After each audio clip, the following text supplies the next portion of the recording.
Assalamualaikum warahmatullahi wabarakatuh. Waalaikumsalam warahmatullahi wabarakatuh. Alhamdulillahil jabbaril qahhar, al-azizil ghaffar, khaliqil jannati wan nar. Wassalatu wassalamu ala sayyidina wa maulana Muhammadinil Mukhtar wa ala alihi wa ashabihil athhar. Amma ba'du. Saudara-saudara kaum muslimin rahimakumullah. Pada pertemuan kali ini kita akan membicarakan tentang neraka dan calon-calon penghuninya.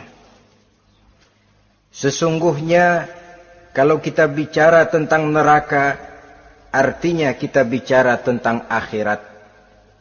Dan kalau kita bicara tentang akhirat, kita bicara tentang alam gaib yang merupakan salah satu dari rukun iman yang 6, percaya kepada alam gaib. Kalau sudah bicara alam gaib, maka ini di luar batas kemampuan nilai-nilai ilmiah dan di luar batas kemampuan renungan filsafat. Ilmu pengetahuan akan buntu kalau sudah membicarakan alam gaib. Artinya, kehidupan di akhirat itu tidak bisa diteliti secara ilmiah. Filsafat pun akan ngambang kalau sudah membicarakan kehidupan di alam gaib. Karena itu kalau kita kembali kepada logika, jika kita ingin mengerti tentang caranya membuat bangku, kita pergi ke tukang bangku dan bertanya kepadanya. Kita ingin mengerti cara membuat mobil, kita pergi ke tukang mobil, ke bengkel mobil dan bertanya kepada ahlinya. Pun dalam urusan alam gaib, sudah sewajarnya kita kembali kepada penjelasan dari sang pencipta alam gaib, yakni Allah Subhanahu wa ta'ala. Dan melalui kitabullah Al-Quranul Karim, Allah telah menjelaskan masalah-masalah gaib berupa kehidupan di sorga dan neraka itu secara jelas dan pasti. Dengan kata lain, di dalam membicarakan tentang neraka ini, yang menjadi dasar daripada pemikiran kita adalah rasa iman kepada Allah Subhanahu wa ta'ala. Karena soal neraka tidak pernah bisa dibuktikan dengan ilmu pengetahuan. Tidak bisa diselidiki sebab orang yang sudah pulang ke sana pun tidak pernah kembali lagi kemari untuk kita tanya bagaimana hal ihwal keadaan di sana. Saudara-saudara kaum muslimin rahimakumullah. Neraka dalam istilah Quran selalu disebut dengan narun,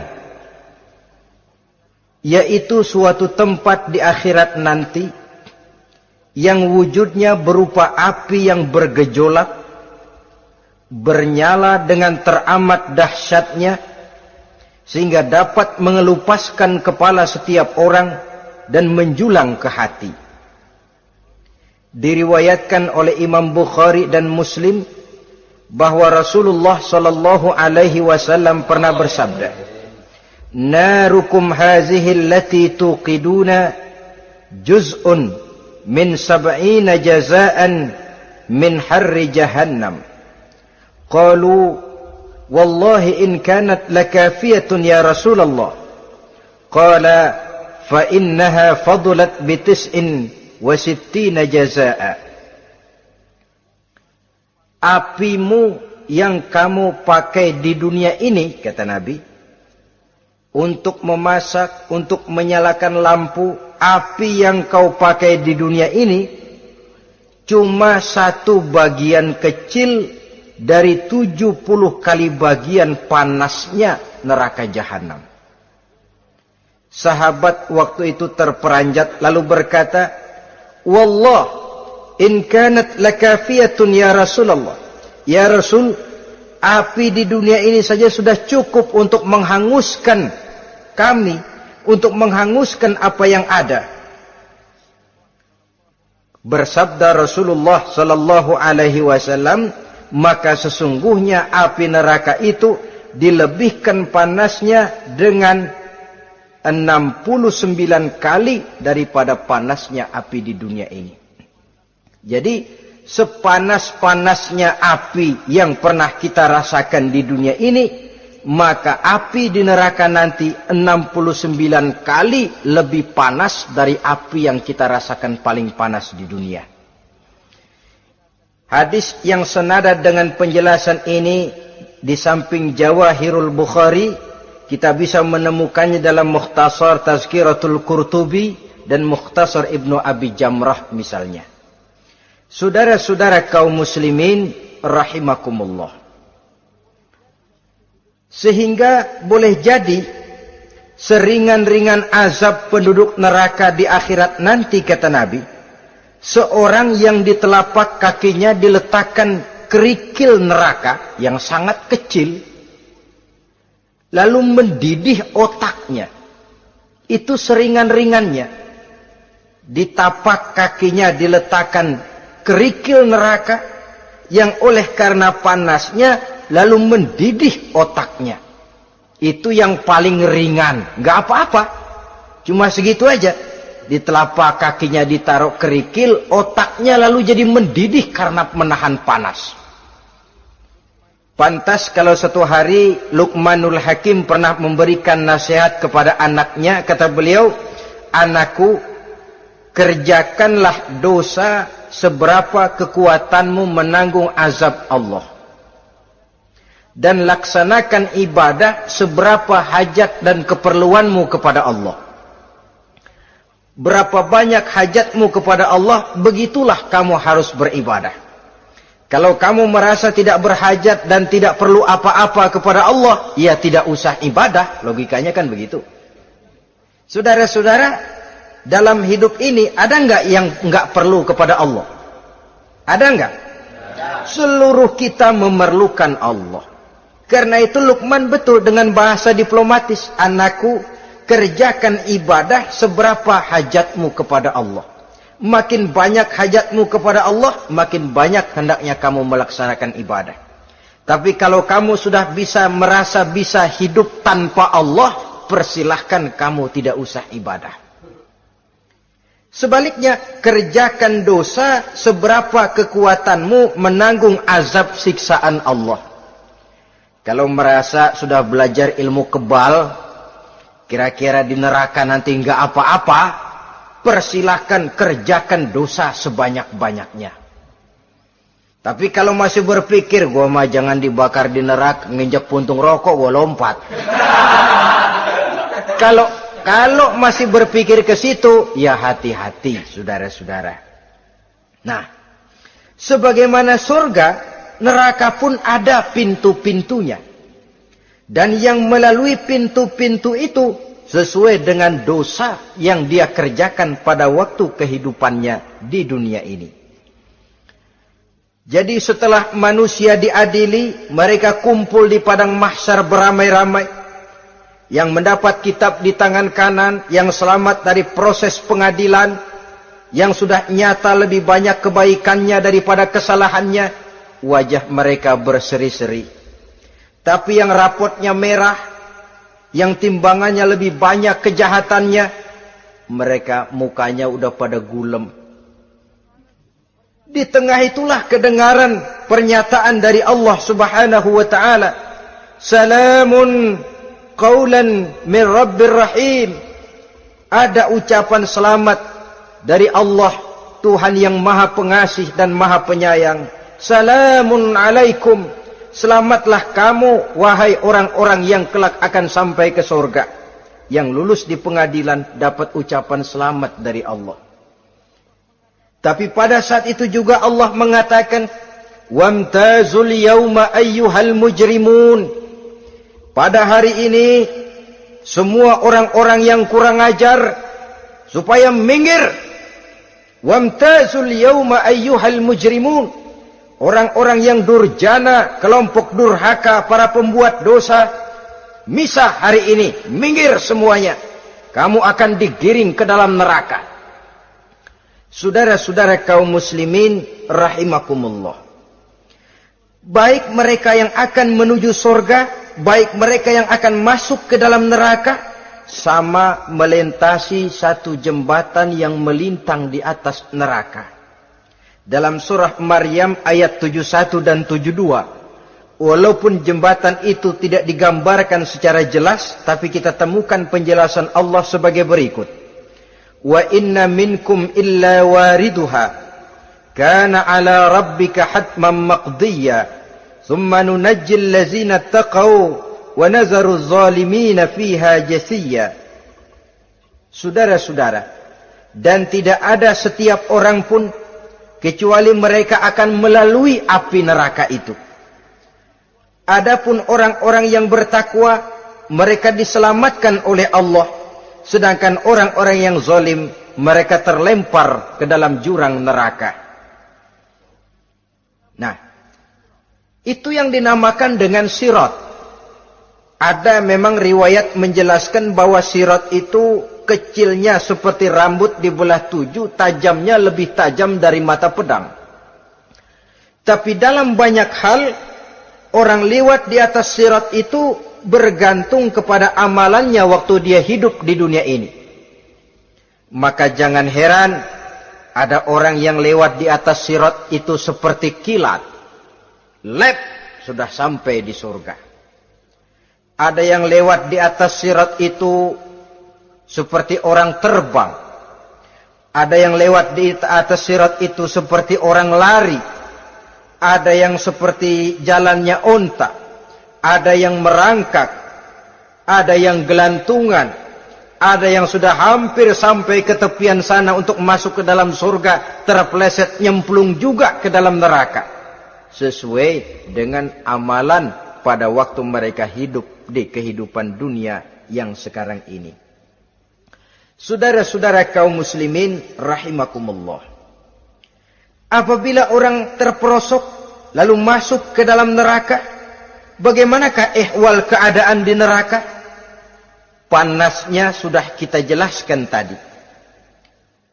70 kali lipat dari sepanas-panasnya api di dunia ini. Lalu orang-orang yang masuk ke dalam neraka, mereka juga mendapat pakaian, makanan, minuman, perhiasan. Tapi makanannya, minumannya, perhiasannya lain dengan orang-orang yang sampai di surga. Mereka juga diberikan buah-buahan, sebab di neraka juga ada pohon. Namanya pohon zakum. Buahnya duri dari api. Dan itu yang akan jadi lalap makanannya orang-orang neraka. Di dalam surah As-Saffat ayat 64-65 Allah Subhanahu wa taala menjelaskan, innaha syajaratun takhruju fi aslil jahim tal'uha ka'annahu ru'usus sayatin. Sesungguhnya pohon zakum itu adalah satu pohon yang akarnya keluar dari dasar neraka, yang buahnya seperti kepala setan. Ini sudah untuk bahasa yang sangat menyeramkan ini. Pohon itu tumbuh dari dasar neraka, buahnya mirip kepala setan. Itu akan dijadikan makanannya orang-orang yang ada di dalam neraka.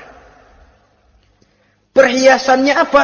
Surah Al-Insan ayat 4. Inna a'tadna lil kafirina salasilan wa aghlalan wa sa'ira. Sesungguhnya kami sediakan bagi orang-orang kafir itu di dalam neraka segala macam rantai, cambuk-cambuk dan belenggu-belenggu neraka, terbuat dari api neraka, siap untuk merantai, membelenggu dan mencambuk mereka. Jadi dikasih perhiasan, lehernya dikalungin rantai, tangannya dipakein belenggu, ada cambuk-cambuk yang seluruhnya terbuat dari api neraka. Begitu mereka sampai ke pintu neraka yang namanya malaikat Zabaniyah, penjaga neraka, udah bukan main gemesnya dah. Ya, nyambutnya nggak ada ramahnya. Lain sama malaikat Ridwan, penjaga surga. Ramah, murah senyum, Begitu orang mau masuk surga, salamun alaikum tibtum fadkhuluha khalidin. Keselamatan atas kamu, sungguh kamu telah beruntung. Sekaranglah masuk kamu ke dalam surga dan kekalah tinggal selama-lamanya di sana. Ramah, murah senyum, selamat datang, selamat tiba di tempat yang penuh kenikmatan. Mari persilahkan. Ini malaikat Ridwan. Malaikat Malik, malaikat Zabaniyah lain lagi. Dia nungguin pabrik. Sadis menerima. Matanya melotot. Ini dia. Manusia-manusia kurang ajar. Yang waktu di dunia sudah datang para rasul, sudah turun agama. Sudah datang Al-Quran tapi belagak pilon. Sini loh. Nih rantai. Belenggu. Lalu dirangkeng. Dimasukkan ke dalam neraka. Na'udzubillah summa na'udzubillah. Saudara-saudara, lalu terpikir oleh kita, kalau begitu panasnya api neraka, sekali lempar orang terus mati dong. Ya enak kalau boleh begitu sih. Begitu dilempar ke neraka terus mati, enak. Ternyata tidak. Kepedihan neraka adalah kepedihan yang kekal dan terus menerus. Tidak satu saat pun orang-orang di dalam neraka pernah merasakan kesenangan. Tidak sesaat pun. Kali semenit kayak ngasok. Enggak, terus menerus berada dalam kepedihan yang tiada tara. Al-Quran menjelaskan, kullama nadijat juluduhum baddalnahum juludan ghairaha. Apabila hancur kulitnya, kami ganti dengan kulit yang baru. Supaya apa? Liyazukul azab. Biar dia rasain azab. Tuh, rasain dulu. Hancur kepalanya, buletin lagi. Hancur kulitnya, bikin lagi. Berantakan isi perutnya, disempurnakan lagi, digiling lagi. Terus menerus begitu. Tidak sedetik pun penduduk neraka itu pernah mengalami istirahat.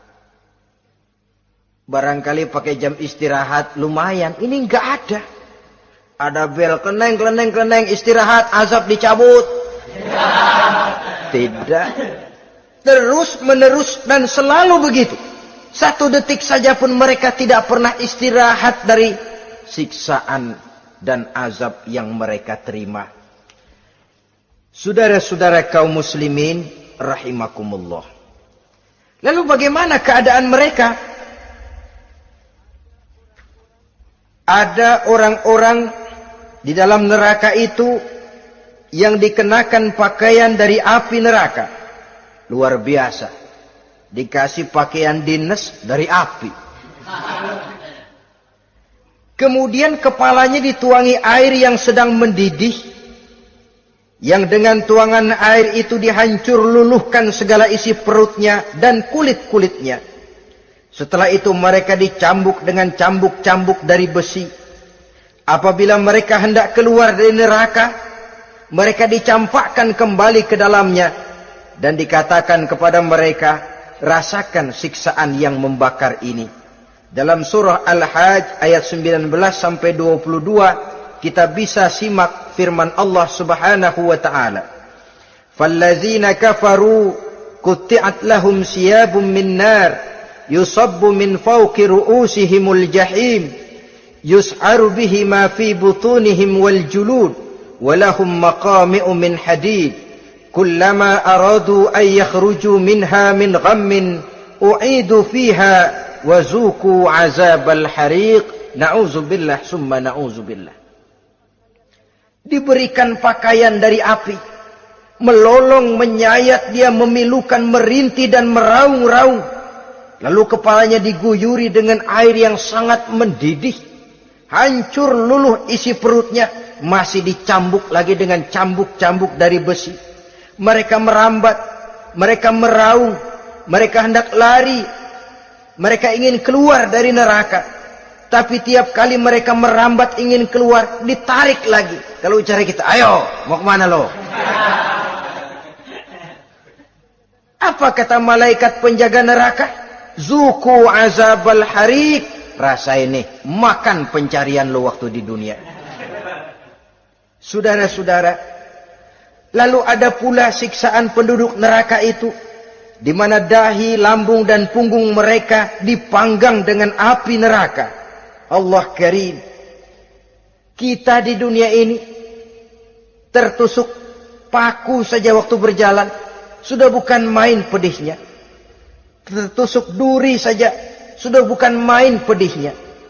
Ini punggungnya, lambungnya, macam disate, dipanggang dari api neraka. Dalam At-Taubah ayat 35, kita temukan firman Allah, fi nari jahannama fatukwa biha hibahuhum wa junubuhum wa zuhuruhum. Na'udzubillah summa na'udzubillah. Kemudian ada pula penduduk neraka itu yang disiksa, lehernya diikat dengan rantai. Mereka spontan diseret-seret dengan sekeras-kerasnya dan dilemparkan ke dalam lautan air yang sedang mendidih. Kemudian mereka dibakar dalam api yang bergejolak dan menyala-nyala. Pada surah Al-Mu'min ayat 71 dan 72, Allah Subhanahu wa taala menjelaskan, izil aghlalu fi a'nakihim wassalasil yushabuna fil hamim summa fin nari yusjarun. Ketika belenggu dan rantai dipasang di leher mereka supaya mereka diseret ke dalam air yang sangat panas, kemudian mereka dibakar dalam api. Ada lagi penduduk neraka yang dipegang jambulnya lalu diseret ke tengah-tengah neraka, kemudian kepalanya digerujugi dengan air yang mendidih seperti yang dijelaskan dalam surah Ad-Dukhan ayat 47 dan 49. Pendeknya, azab dan siksaan neraka itu sesuailah dengan amalan dosa yang dikerjakan manusia pada waktu kehidupan di dunia ini. Maka dalam puncak perjalanan Mi'raj misalnya, kepada Rasulullah sallallahu alaihi wasallam diberikan berbagai macam penglihatan sebagai contoh dan tamsil dari kehidupan di dunia ini. Sejak dari penglihatan di jalan sampai kepada penglihatan surga dengan segala kenikmatannya dan neraka dengan seluruh azabnya, seluruhnya merupakan contoh teladan. Misalnya dalam perjalanan ketika hendak Mi'raj itu, sebelum berangkat Rasul disodorkan 2 minuman. Segelas berisi arak, segelas lagi berisi susu. Kata malaikat Jibril, ambillah salah satu minuman itu ya Muhammad. Lalu Rasul dengan tidak ragu-ragu, mantap betul beliau mengambil gelas yang berisi susu, lalu beliau minum. Setelah beliau minum itu, malaikat Jibril berkata, "Shaddaqta ya Muhammad." Engkau telah benar Muhammad. Laqad asabtal haq, pilihanmu tepat. Kenapa ya Jibril? Untung susu yang kamu minum Muhammad. Kalau arak yang kamu ambil, pasti umatmu bakal jadi umat yang teler semua. Ini pun satu contoh buat kita semua, bahwa dalam kehidupan kita selalu berhadapan dengan susu dan arak, berhadapan dengan hak dan batil, berhadapan dengan benar dan salah. Maka hati-hati kita jangan sampai salah pilih karenanya. Lalu yang ada kaitannya dengan persoalan kita, penglihatan yang diberikan Allah kepada beliau di neraka. Beliau melihat sekelompok orang dilontari kepalanya dengan batu dari api neraka. Tiap kali dilontari kepala itu hancur berkeping-keping, berantakan otaknya. Lalu dibulatkan kembali. Setelah kepala itu bulat kembali, disambitin lagi. Menjerit, meraung, merintih kesakitan. Hancur kepalanya, berantakan otaknya. Lalu dibulatkan lagi. Terus menerus begitu, tidak pernah berhenti. Sampai Rasul bertanya, "Ya Jibril, ini orang kenapa kepalanya dilontari dengan api neraka sampai hancur lalu dibulatkan kembali?" Kata malaikat Jibril, "Ya Muhammad, itulah contoh daripada umatmu yang berat untuk sujud kepada Allah Tuhannya. Itulah contoh dari umatmu yang waktu hidup di dunianya tidak pernah mendirikan solat sama sekali. Sombong yang paling sombong adalah sombong kepada Allah. Artinya tidak mau sujud kepada Sang Maha Penciptanya." Jadi barangkali saudara punya cita-cita atau keinginan, saya mau yang ini saja. Persilahkan, nggak usah sembahyang. Lalu ada lagi sekelompok kaum, perutnya besar, sebesar rumah, dililit dengan kala dan ular dari api neraka, diseret-seret dia di jurang neraka, dipatoki ular, hancur perutnya, dibulatkan lagi perut itu, diseret kembali, hancur lagi, dibulatkan lagi, terus menerus seperti itu. Kata Nabi, ya Jibril, ini apa lagi?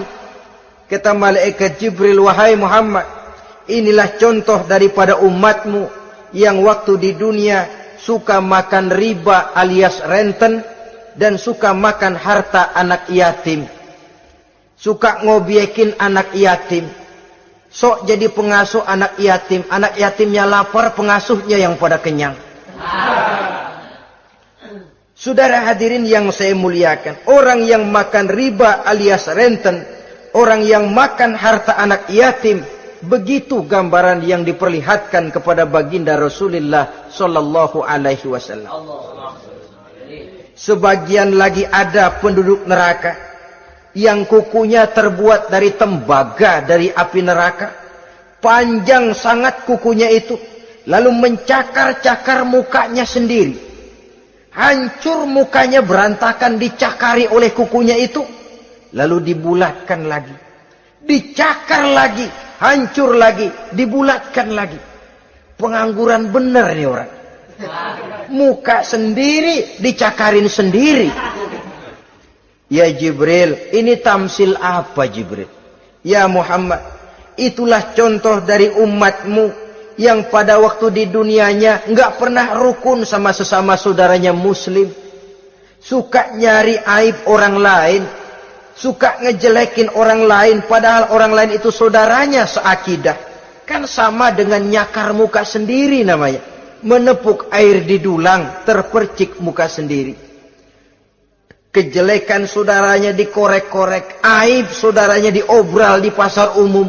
Orang macam itu nanti tangannya akan tumbuh kuku panjang dari tembaga yang akan mencakar dan mengoyak-ngoyak mukanya sendiri. Itu kita bisa lihat nanti. Oh, ini yang waktu di dunia suka ngorek-ngorek kesalahan orang tuh lagi pada nyakarin mukanya. Oh, begitu. Saudara-saudara kaum muslimin rahimakumullah. Oleh karena itu Nabi ajarkan kita, tuba liman syaghalahu aibuhu an uyubin nas. Beruntung orang yang aib dan kekurangan pada dirinya menyebabkan dia sibuk sampai enggak sempat ngorek-ngorek aib dan kekurangan orang lain. Introspeksi. Beruntung orang yang celak dirinya menyebabkan dia sibuk dan tidak sempat ngorek-ngorek aib pada diri orang lain. Ada pula di antaranya dilihat oleh Rasul, di antara penduduk neraka itu orang yang lidahnya terjulur memanjang, kemudian dipotong lidah itu dengan gunting dari api neraka, menjerit dan memekik ia menahan sakit yang tiada tara, sampai Rasul bertanya kepada malaikat Jibril, kalau ini tamsil apa lagi ya Jibril? Kata malaikat Jibril, wahai Muhammad, inilah contoh dari umatmu, orang-orang yang waktu di dunia tidak pandai menjaga lidahnya, suka menggunjing orang, suka memfitnah orang, suka ghibah dan namimah, suka ngomongin orang di belakang yang bersangkutan. Maka hari ini lidahnya menjulur menjadi panjang dan dipotong dengan gunting dari api neraka. Lalu Rasul juga melihat sekelompok orang perempuan tergantung rambutnya dari gantungan api neraka, kemudian dipanggang dari duburnya sampai ke atas kepalanya dengan tombak dari api neraka, meraung dan merintih serta mengeluarkan nanah dari kemaluannya. Rasul bertanya, ini apa lagi ya Jibril? Kata malaikat Jibril, inilah perempuan yang waktu di dunia tidak pandai menjaga kehormatan dirinya, ahli zina dan tukang umbar.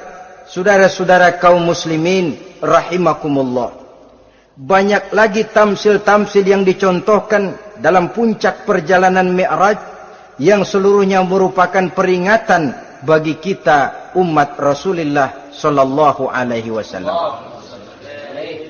Nah, kemudian sekarang marilah kita bicarakan neraka itu satu demi satu.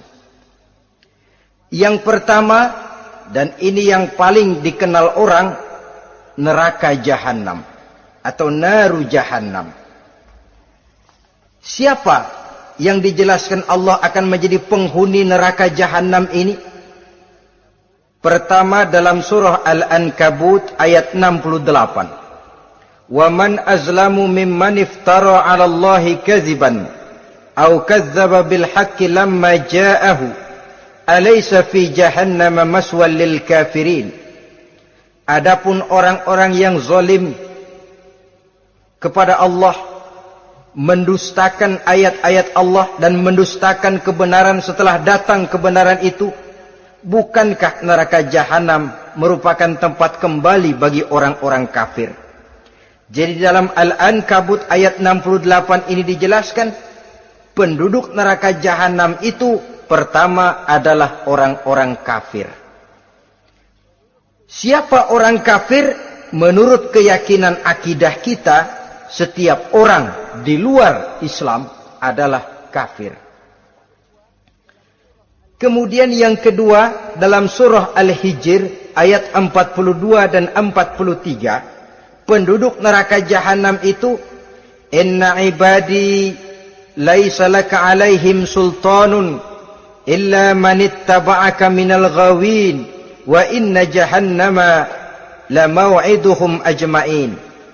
Sesungguhnya hamba-hambaku tidak akan bisa kamu kuasai, hai iblis, kecuali mereka yang mengikuti tipu dayamu. Sesungguhnya neraka Jahannamlah tempat mereka seluruhnya.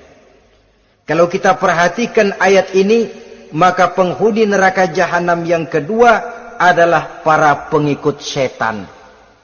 Para pengikut setan dengan seluruh ajaran-ajaran yang dilancarkan oleh setan. Padahal pada saat hendak masuk neraka, setan jelas cuci tangan. Tugasnya cuma bagaimana mencari pengikut sebanyak-banyaknya yang akan nemenin dia di neraka nanti. Tapi pada saat orang digiring ke dalam neraka, setan cuci tangan. Mungkin orang menuntut, setan, gue ngikutin lu, sekarang kenapa jadi kemari? Nah, gue bilang juga apa? Kata setan, gue bilang juga apa, lu kenapa ngikutin? Dan setan ini menebar ranjau dalam segala bentuknya, dengan segala macam caranya. Para pengikut setan yang menjauhi tuntunan agama, memperturutkan hawa nafsunya. Setan membisiki manusia lewat minuman keras, setan masuk manusia lewat judi, lewat zina, lewat kenikmatan yang melalaikan orang dari kehidupan akhirat dan selanjutnya, dengan segala macam jalan. Kadang-kadang dalam ibadah setan juga masuk. Kalau tidak ditimbulkannya takabur, ditimbulkannya sikap ujub dalam diri kita. Timbul rasa diri lebih benar dari orang lain, dan ini jelek. Timbul rasa nganggap enteng orang lain. Itu kan ujub, nggak dikelihatannya orang, cuma hatinya aja ngomong sendirian. Kalau gue lihat di kampung ini nggak ada yang kayak gue. Bayangnya kayak ibadahnya kayak udah aing pang paling nak yo di dia. Itu juga bisikan iblis. Dan dia tidak segan-segan mengaku jadi Tuhan iblis itu. Dan ini diceritakan dalam kehidupan Sayyidus Syekh Abdul Qadir Jailani. Ketika beliau sedang ibadah di mihrab dalam masjid, datang seberkas sinar. Sinar itu ngomong, ya Abdul Qadir ana rabbuk. Hai Abdul Qadir, aku Tuhanmu, kata cahaya tadi. Sudah cukup kamu ibadah Abdul Qadir. Sembayangmu udah banyak, puasamu udah banyak, jihadmu cukup. Maka mulai sekarang berhenti dah ibadah. Aku bolehkan kepada kamu segala yang dilarang. Cuma yang didatangi Syekh Abdul Qadir. Sehingga mendengar cahaya tadi ngomong begitu, beliau ambil kasut sendal, disambitnya cahaya tadi, izhab ya la'in. Pergi, laknat, terkutuk, iblis kamu. Masa saya disuruh berhenti sembahyang karena hati saya sudah baik? Kalau hati sudah baik lalu boleh berhenti sembahyang, mestinya yang paling dulu berhenti sembahyang Nabi Muhammad, sebab beliau orangnya paling baik. Tapi Nabi hatinya baik, sholat jalan terus, hukum halal haram berlaku. Ini kadang-kadang orang sekarang baru ibadah dikit banget merasa dapat bisikan katanya, wangsit. Ya berhenti sembahyang madep mulu, nah madep ngudek sembahyang. Bikin ajaran yang aneh-aneh. Nah kalau satu orang boleh dapat wangsit, saya juga boleh dong ngomong dapat wangsit. Saya juga boleh dong mendirikan aliran kepercayaan. Saya ngilang dulu dari kampung saya kira-kira 3 tahun. Saya nyepi di kaki Gunung Salak, pulang piara jenggot, pakai belangkon. Di depan nama saya pakai embel-embel mbah. Saya ngaku dapat wangsit di Gunung Ano, mewahyukan kepada saya ano. Saya cari murid yang fanatik. Saudara-saudara kaum muslimin rahimakumullah, setan membisiki manusia hatta kita sedang ibadah sekalipun dibisikinya. Caranya, mula-mula dia bisikin, lu sembahyang buru-buru dah. Buru-buru udah. Akhirnya apa? Rukuk kita enggak sempurna, sujud kita enggak lengkap, tumakninah kita kurang, bacaan kita tajwidnya enggak kena. Kalau itu bisa kita atasin, kita sembahyang sebagaimana yang seharusnya, dia bisiki lewat jalan lain lagi. Suruhnya yang pendek-pendek aja dah. Atau habis sembahyang udah sigrah, udah jangan pakai wirid, jangan pakai zikir. Dengan segala macam jalan. Dibisikinya was-was ke dalam diri kita. Sehingga ada satu riwayat walaupun dhaif tapi ini baik untuk dijadikan pelajaran. Konon iblis itu kalau subuh keliling dia. Bawa kulit kambing, jarum, sama tepung. Ditanya orang, iblis ini buat apa? Oh, kulit kambing. Gunanya tahu nggak? Kalau begitu subuh, sudah muazin bilang, as-salatu khairum minan naum. Salat lebih baik daripada tidur.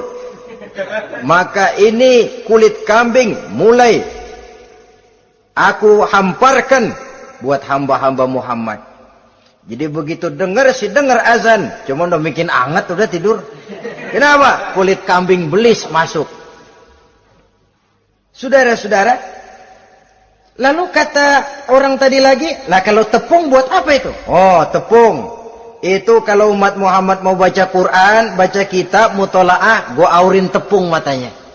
Biar dia sepet. Makanya kalau sudah ngaji, baca Quran, bawaannya udah ngantuk aja ngantuk. Oh begitu, iya. Lah kalau duri paku itu buat apa? Nah ini duri paku. Kalau umat Muhammad mau hadir di majelis taklim, mau pergi ngaji, mau duduk iktikaf di masjid, gua pasangin paku di pantatnya. Jadi kalau sudah duduk di masjid, kelasat, kleset. Hadir di majelis taklim, kelasat, kleset. Bawaannya mau udahan melulu. Itu duri-duri dan paku-paku yang memang ditebarkan oleh iblis. Saudara-saudara kaum muslimin rahimakumullah, jadi para pengikut setan dengan segala macam perangkapnya ini pun, ya perangkap setan itu ya dunia. Dunia itu ya isinya harta, tahta, wanita. Kan perangkap dunia itu. Harta, tahta, wanita, ini sering bikin orang buta. Perangkap dunia dan merupakan perangkap setan sekaligus. Nah, yang ketiga, penghuni neraka jahanam adalah para pembuat dosa, orang-orang yang durhaka. Dalam Toha ayat 74 Allah menjelaskan, innahu may ya'ti rabbahu mujriman fa inna lahu jahannam. Sesungguhnya orang-orang yang datang menghadap Allah dengan berlumuran dosa, maka sesungguhnya bagi mereka adalah neraka jahanam. Dan yang keempat, penghuni neraka jahanam orang yang kufur nikmat. Tidak cuma kufur iman, tapi kufur nikmat bisa menyebabkan orang masuk neraka jahanam. Belum pernah merasakan dalam hidupnya bahwa Allah memberikan nikmat kepadanya, bagaimanapun besar karunia dan nikmat itu. Dalam surah Ibrahim ayat 28-29 Allah menjelaskan, Alam tara ilal ladzina baddalu ni'matallahi kufran wa ahallu qaumahum darul bawar jahannama yaslaunaha wa bi'sal qarar. Tidaklah engkau perhatikan, tidaklah kau lihat orang-orang yang mengganti, menukar nikmat Tuhannya dengan kekufuran. Diberikan nikmat berupa Islam, digantinya dengan kekufuran. Dia tidak tahan kesengsaraan dunia lalu memilih kesengsaraan akhirat. Padahal kesengsaraan akhirat lebih abadi dari kesengsaraan dunia. Ada orang yang gak tahan miskin dunia, lalu menjatuhkan pilihan lebih memilih miskin akhirat. Ya Allah, keliru besar. Karena gak tahan hidup miskin di dunia, ada yang nawarin ngasih supermi 3 bungkus, iman telap. Ada yang ngasih beras, pindah agama. Ada yang bawain pakaian bekas, tukar akidah, pindah iman. Innalillah. Ditukar kemiskinan dunia dengan kemiskinan akhirat. Padahal kemiskinan dunia berapa tahun? Setahun umur manusia. Sepanjang-panjang umur orang sekarang kan. 100 tahun udah jarang umur orang sekarang. 70 aja udah cakep tuh. Sebenarnya kalau 70 tuh ada jatah lebih tuh, 7 tahun. Toh kalau ikut Nabi 63 tahun kan, Nabi wafat. Kalau kita sudah umur 70, tuh ada jatah ekstra 7 tahun. Oh ya, dimanfaatkan baik-baik mestinya. Taruhlah kemiskinan dunia, bagaimanapun melaratnya dunia, bagaimanapun sengsaranya dunia, cuma sebatas umur kita. Tapi kalau nikmat Islam ini harus kita tukar dengan yang lain. Baddalu ni'matallahi kufran. Menukar, mengganti nikmat yang diberikan Allah dengan kekufuran. Artinya kita menukar kemiskinan sementara dan kita memilih kesengsaraan dan kemiskinan abadi. Di akhirat kita miskin, di neraka kita miskin, miskin abadi. Di neraka kita sengsara, sengsara abadi. Saudara-saudara kaum muslimin rahimakumullah. Itu neraka jahanam. Yang kedua dinamakan neraka jahim. Siapa mereka ini para penghuninya?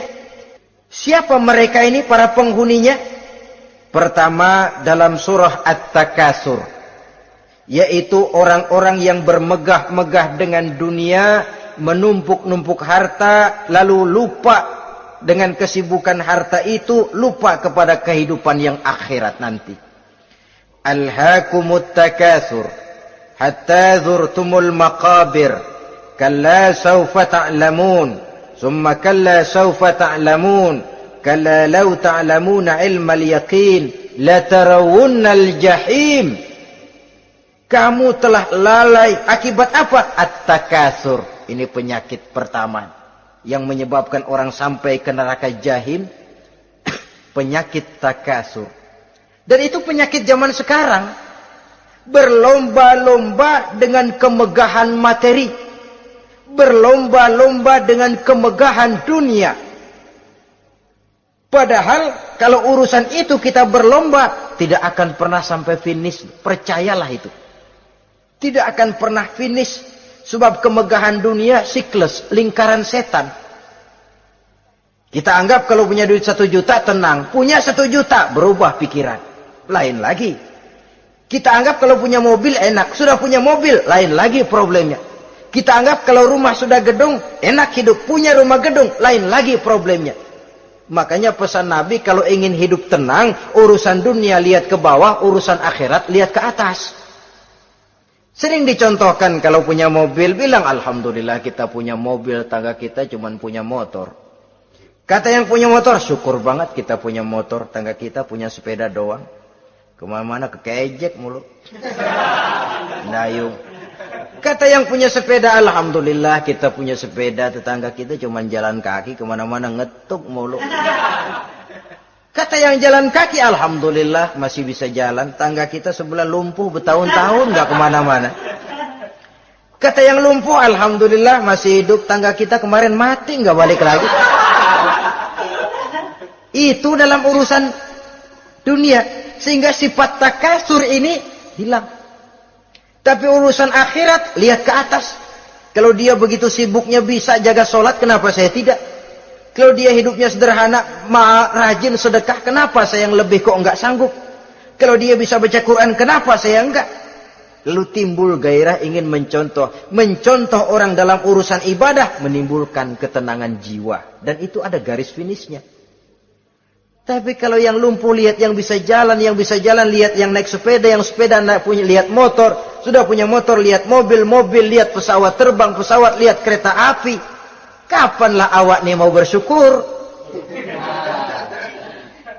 Yang ada kurang saja padahal nikmat itu tidak pernah berhenti. Bukan dilarang orang kaya, tetapi perlombaan memperkaya diri itu yang dilarang. Karena kalau sudah perlombaan namanya jor-joran sifatnya. Prinsipnya tujuan menghalalkan cara ini yang dijaga oleh agama. Saudara-saudara, selain penyakit takasur yang menyebabkan orang sampai ke neraka jahim, juga perbuatan durjana. Dalam Al-Infitor ayat 13-14, innal abrara lafi na'im wa innal fujjara lafi jahim. Orang-orang yang berbakti, berbuat kebajikan, mereka akan mendapatkan neraka surga naim. Tetapi orang-orang yang fujar, durjana, kurang ajar, durhaka, lafi jahim, mereka akan mendapatkan neraka jahim. Lalu siapa lagi penghuni jahim itu? Orang-orang yang menentang dan menantang ayat-ayat Allah. Wallazina sa'au fi ayatina mu'ajizin ulaika ashabul jahim. Dan orang-orang yang berusaha menantang ayat-ayat Allah sehingga melemahkan orang-orang yang mau mengikuti rasul-rasul Allah.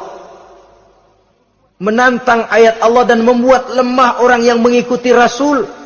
Melemahkan semangat orang yang mau mengikuti khitah dan perjalanan Rasul. Lu mau bangun masjid? Iya. Berabe. Berat. Jangan. Jangan aja kapok. Majelis taklim. Pahit. Ngaji. Berat. Melemahkan ini. Sudah dia rusak. Merusak lagi. Kalau rusak kan cuma sendirian. Ini tidak, sudah rusak, merusak, mu'ajizin, melemahkan orang-orang yang mau mengikuti ayat-ayat Allah. Dan itu tidak jarang zaman sekarang ini. Orang yang melemahkan semangat kita dalam berjuang menegakkan kebenaran. Kita yakin Islam agama yang benar, kita yakin Islam agama yang sempurna. Ada saja orang yang melemahkan semangat kita, yang berteori bahwa ada ayat-ayat Quran yang tidak relevan lagi dengan situasi dan kondisi. Yang berteori bahwa Nabi Muhammad cuma sebagai manusia biasa yang tidak terlepas kemungkinan dari salah. Pendeknya melemahkan nilai-nilai semangat kita untuk memperjuangkan Islam ini. Ini pun termasuk mu'ajizin. Mereka akan menemukan nanti di akhirat kapling di dalam neraka yang dinamakan neraka jahim. Na'udzubillah summa na'udzubillah. Yang ketiga, saudara-saudara, di antara nama neraka itu adalah neraka hawiyah. Siapa penghuni neraka hawiyah ini? Dalam surah Al-Qari'ah ayat 8-11 dijelaskan secara simpel, wa amma man khaffat mawazinuhu fa ummuhu hawiyah. Adapun orang-orang yang ringan timbangan kebaikannya, maka tempatnya adalah neraka hawiyah. Artinya, orang ini lebih berat timbangan kejahatannya. Sedikit kebaikannya, sehingga jadi ringan di timbangan akhirat nanti. Salat, puasa, zakat. Tapi dosa yang dikerjakan masih lebih banyak ketimbang kebaikan yang dikerjakannya itu. Maka orang semacam ini apabila tidak mendapat syafaat, maka dia akan masuk ke dalam neraka yang namanya neraka hawiyah. Lalu yang keempat, neraka wail. Dalam surah Al-Ma'un ayat 1-7, garis besarnya yang mendapat neraka wail adalah para pendusta agama. Siapa sih pendusta agama itu? Ara'aita allazi yukazzibu biddin? Tidakkah kamu lihat siapa orang-orang yang mendustakan agama? Mendustakan agama, beragama tapi bohong, salatnya bohong, hajinya bohong, puasanya bohong, mendustakan agama. Siapa mereka? Fadzalikal ladzi yad'ul yatim. Pertama, orang yang suka menghardik anak yatim. Anak yatim yang lemah, anak yatim yang tidak berdaya, yang hidup dipayungi kemiskinan dan kekurangan, bukan ditolongnya, malah dihardiknya.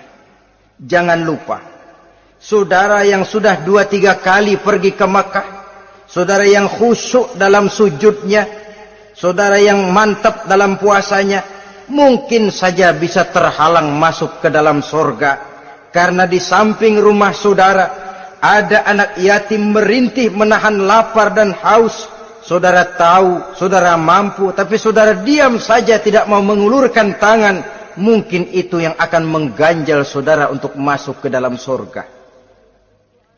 Wala yahuddu ala tu'amil miskin. Mereka membiarkan fakir miskin, tidak memberikan makan. Kemudian fawailul lil musallin. Mereka juga melalaikan solat. Allazina hum an solatihim sahun. Allazina hum yura'un. Mereka juga riak di dalam amalnya. Saudara hadirin kaum muslimin rahimakumullah. Melalaikan solat, kemudian riak dengan amalnya, termasuk amalan solatnya. Kalau jadi imam, bahasanya dibuat sepasih-pasihnya, surahnya yang panjang-panjang, paling pendek sabbihis sama wadduha. Tapi kalau solat sendirian cukup kul huwallahu ahad sama inna a'toinakal kautsar. Hilang lagi nilai keikhlasannya. Dan terakhir, mereka enggan untuk membayar zakat. Yang memenuhi ciri-ciri inilah yang dikatakan sebagai pendusta agama. Menghardik yatim, membiarkan fakir miskin, melalaikan solat, riya, dan enggan membayar zakat. Mereka divonis mendapat neraka wail, seperti dalam surah Al-Ma'un ayat 1 sampai dengan 7. Saudara-saudara kaum muslimin rahimakumullah. Yang kelima, neraka sa'ir.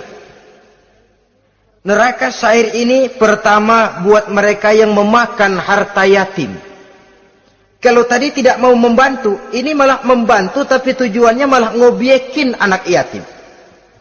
Mereka yang memakan harta yatim, dalam An-Nisa ayat 10, innal ladzina ya'kuluna amwalal yatama zulman innama ya'kuluna fi butunihim nara wa sayaslawna sa'ira.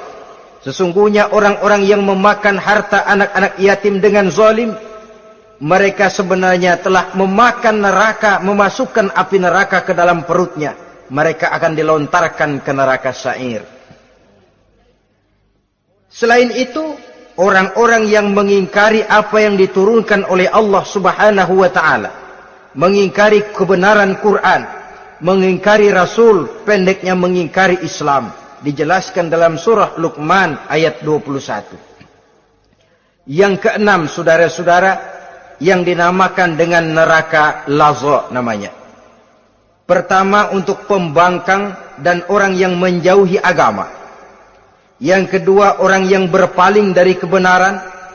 Dan yang ketiga, orang yang suka menumpuk-numpuk harta dan menyimpannya, tidak mau membayar zakat, infak, apalagi sedekah. Ini kita temukan penjelasannya dalam surah Al-Ma'arij ayat 15 dan 17. Yang ketujuh dinamakan neraka Sakor. Siapa penghuni neraka Sakor ini? Pertama, orang yang tidak pernah sholat. Yang kedua, tidak pernah memberi makan orang-orang miskin. Yang ketiga, ahli membicarakan yang batil. Strategis betul dia, ulung kalau sudah mengatur kebatilan. Kemudian yang keempat, orang yang mendustakan hari akhir.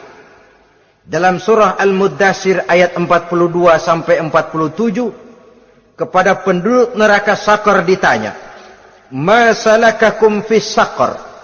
Apa yang menyebabkan kamu masuk ke dalam neraka Sakar? Qalu lam naku minal musallin wa la naku nut'imal masakin wa kunna nakhudu ma'al khaidin wa kunna nukadzibu yaumaddin. Mereka menjawab, kami di dunia tidak pernah sholat, tidak pernah memberi makan fakir dan miskin. Kami selalu berkumpul dengan orang-orang yang batil dan membicarakan kebatilan, dan kami mendustakan adanya hari akhir. Yang kedelapan, yang terakhir adalah neraka Khutamah. Ini diperuntukkan bagi para pengumpat, pencela, para penghina orang lain, mencari aib saudaranya, kemudian juga mereka menumpuk, menghitung-hitung harta, lalu kikir dan bakhil dengan hartanya itu. Dalam surah Al-Hujurat ayat 11-12, kemudian surah Al-Humazah ayat 1 sampai dengan 7, kita temukan penjelasan itu. Pada akhirnya saudara-saudara, kalau penduduk surga mereka kekal di dalamnya, maka penduduk neraka ini ada dua macam. Ada penduduk musiman, ada penduduk permanen. Kalau yang namanya penduduk permanen, itu sudah punya paspor, KTP itu. Memang penduduk permanen itu mereka yang kekal selama-lamanya di dalam neraka. Mereka lah orang-orang musyrik dan orang-orang kafir, termasuk orang-orang munafik. Bahkan lebih dahsyat lagi yang namanya munafik. Kata Allah, innal munafiqin fid darkil asfal minan nar. Orang munafik itu berada di dasar jurang neraka yang paling bawah, keraknya neraka. Saudara-saudara, adapun penduduk yang semi permanen, ia masuk neraka buat sementara saja, sekedar dengan dosa-dosa yang dikerjakannya. Mereka adalah orang-orang mukmin yang asli, orang-orang Islam yang waktu di dunianya berbuat dosa. Mereka masuk ke dalam neraka, menerima azab sesuai dengan dosa yang dikerjakannya. Setelah itu mereka akan diangkat dari surga untuk ditempatkan di dalam, mereka akan diangkat dari neraka untuk ditempatkan di dalam surganya Allah Subhanahu wa ta'ala. Seperti banyak dijelaskan dalam hadis-hadis sahih yang diriwayatkan oleh Imam Bukhari dan Muslim. Nah, inilah sekelumit tentang neraka dan calon-calon penghuninya. Mudah-mudahan Allah jauhkan kita, Allah jauhkan anak cucu kita, Allah jauhkan seluruh keluarga kita dari neraka dan dari azab neraka. Terima kasih dan mohon maaf. Wassalamualaikum warahmatullahi wabarakatuh. Waalaikumsalam warahmatullahi wabarakatuh.